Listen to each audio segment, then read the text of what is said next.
Hello everyone, welcome to Res Snap and my name's MJ. We're carrying the torch for Drewberry with Snap or Pass, and this week it's Makkari. She's a 3 energy, 4 power card with the ability, after the turn, runs from your hand to a random location if possible.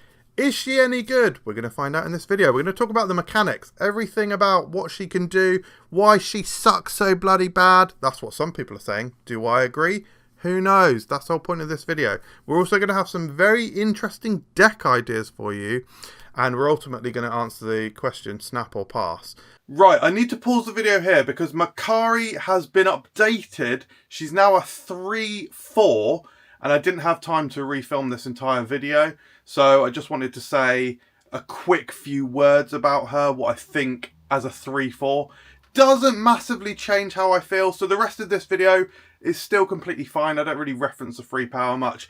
She is a little bit better than I thought because of the 3/4.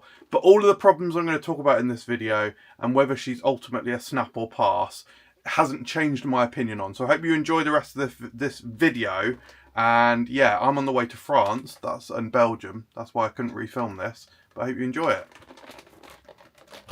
How do you snap with this thing? But first of all, let's talk about the Spotlight Cash week that she is featured in. She is alongside X23 and Gladiator. This was actually changed slightly from some of the earlier leaks.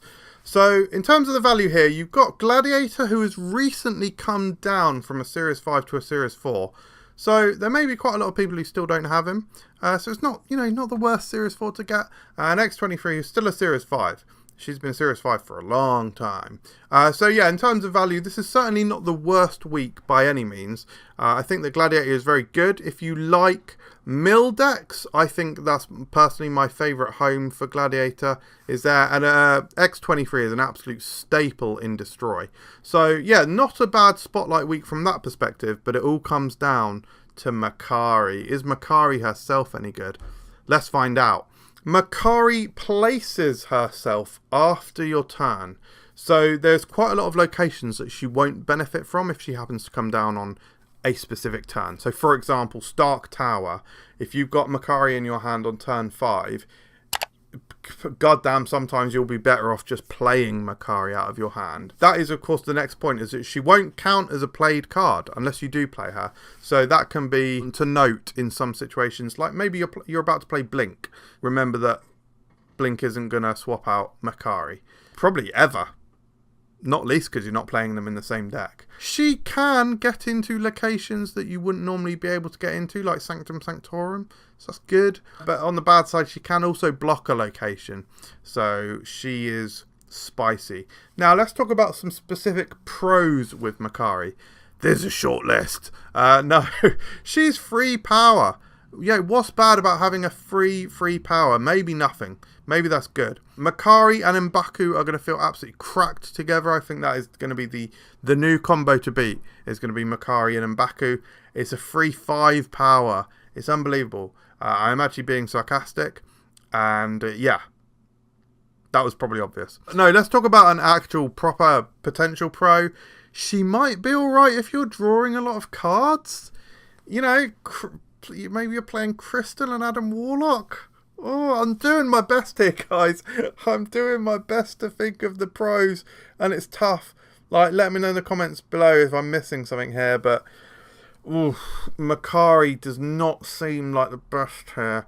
But no, being serious, maybe you are drawing cards. There's a few locations that draw cards.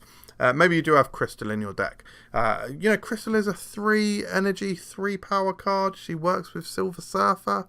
Makkari is probably a Silver Surfer card. There's some potential crossover there. So that's good, right? That's good. Maybe. Yeah, but what I mean to say is if you're drawing a lot of cards, you're more likely to get Makkari, which means you're more likely to get this free power. Now, cons.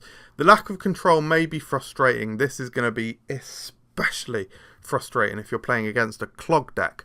Clog and junk decks are pretty popular at the moment, more popular than ever with their the recent cards that they've got, like White Widow and, well, slightly further back is Annihilus.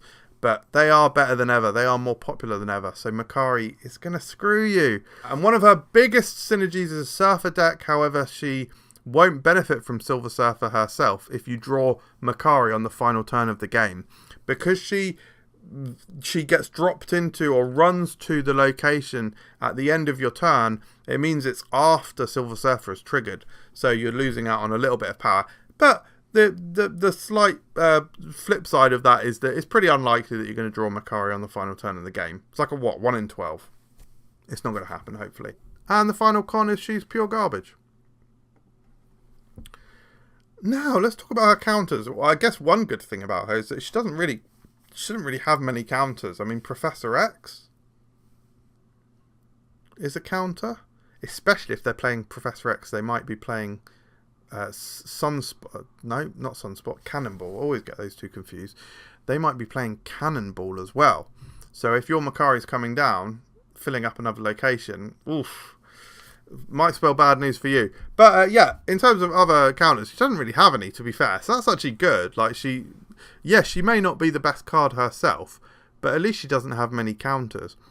But let's try and think about the positives. I'm trying to remain positive here, guys. And let's talk about key synergies and several deck ideas. Yes, somehow I came up with 3 entire decks that you could maybe use her in. Anyway, key synergies. M'Baku. Who thought we'd ever be talking about M'Baku? In fact, we will be talking about M'Baku in a couple of weeks' time as well. I'm just going to spoil this right now, guys. Arishem and M'Baku. Oh my god. M'Baku finally has a home. For any given card in an Arishem deck, for any given card in an Arishem deck, you're only 37.5% likely chance to draw that card. That is maybe the worst worded sentence in actual recorded history. What I mean to say is there is only a 37.5% chance that you will draw any given deck in an Arishem. Even that I said wrong. There is only a 37.5% chance for you to draw any given card in an Arishem deck. That means you're going to be drawing M'Baku less than half the time.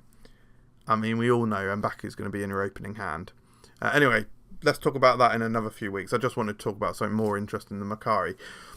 No, I don't mean that. I'm joking. M'Baku and Makkari, they both come out for free. Sure, that might work. Silver Surfer, joking apart, Silver Surfer actually probably is the best place for Makkari because, it is hard to play a lot of 3-cost cards. Sarah can make us play an extra one on the final turn, but it's an extra. Makkari is an extra 3-cost card that we're getting down for free. And finally, Makkari's coming out of your hand. She is thinning your hand, and so maybe she'll work with Strong Guy. Right, let's talk about some deck ideas here. First deck we've got here is Dropping In. This is absolutely pure fecal hot garbage. I really just wanted to make this deck partly to illustrate that Makkari is bad, partly to illustrate that some of the other cards are bloody bad. But basically, we've got all the cards in this deck that come out for free. So we've got not only M'Baku and Makkari, we've also got Angel. Somehow I've managed to fit Angel in this deck. Angel, triggering Angel, we have got Carnage. That's the only way we're going to try and trigger Angel. Which means we've also got X-23 and Wolverine in the deck. So if we don't draw Carnage, it's almost a guaranteed loss. The other stuff you can do with this deck is you can play Sentry and you can Carnage your Void. Maybe you can Carnage your Void, Wolverine, and X-23 in the same location. We've also... Oh, actually, no. I'm telling a lie, guys. I forgot I put Lady Deathstrike in here. So we do have another way to destroy these cards and another way to get Angel out. So it's not too bad. And then just some of our higher cost card stuff here is Magneto and Doom, which can sometimes just win the game anyway. And then you're dropping Makkari. The only downside to this, apart from it being complete and total garbage and fecal matter, is that Makkari might drop into a location that you were planning to destroy. So yeah. Value Surfer is the next deck. This uses a couple of 2-cost cards. We've got no 1-cost cards. We've just got a couple of 2s with the Jeff and the Dazzler. Other than that, we're going to be focusing on playing some just decent 3-cost cards. So that includes Polaris. It includes Nocturne. Crystal is in here. believe it or not, because we do want to try and get these cards out. You know, it is important that we do pull our Silver Surfer, and it gives us an extra chance to draw out Makkari, and also Wong as well. So Crystal's not the dumbest idea here. And then hopefully by the end of the game, you've played Wong on turn 4. On turn 5, hopefully maybe you've played Jeff and Brood. And then it means on your final turn, maybe Makkari's come out and she's dropped somewhere. It means you can do Shaw and Silver Surfer. And hell, maybe that's enough. We'll have to see. And then finally, I obviously wanted to talk about Strong Guy. This is strong vibes only. So we've got cards in this deck, which means that we are getting rid of cards. So we've got Blade and Dracula. This is a similar style of deck you will have seen to other Strong Guy decks, because it's got the Infernaut in here as well. So you've got your Dracula Infernaut is the awesome play here. But other than that, we have got Invisible Woman, so we're hiding stuff behind her until the end of the game. That might include our Strong Guy. It might include our Blade. Maybe Blade comes down... maybe at the point that we have Blade and we want to play Blade, the state of our hand is not in the right order. So there's that consideration. So you can prevent that and hold it off until the end of the game with Invisible Woman. Other than that, though, we have even got Silver Surfer in here. So we'll probably want to play Silver Surfer on the Invisible Woman. And maybe on turn 5 we're playing Black Swan. It allows us to more easily dump the remaining 1-cost cards in our hand. We've also got Yellow Jacket as well, who is free, so we can play them anytime. And Makkari's just going to float out of our hand, and maybe this will work. But maybe it won't, guys. This is pretty obvious what I'm thinking, snap or pass wise. It's a pass. I think she's too unreliable. She's going to cause too many problems. You know she's going to screw you. She's going to drop into the wrong location. She's going to block a location. Or it's just not going to work out. She's too awkward to play around. Yes, she's a free 3 power, but I'm not sure it's good enough. What do you think of Makkari? Let me know in the comments below. Thank you for watching. Please subscribe. We are desperately trying to hit 1,000 subscribers, which is sort of incredibly far away, because at the time of recording I'm on 500 subscribers. So yeah, not even. I'm not even on 500. But you should subscribe. Thank you for watching. If you can't be kind, be honest. And if you can't be honest, be brutal. So let me know any feedback in the comments below. Thank you for watching. I'll see you next time. Cheers.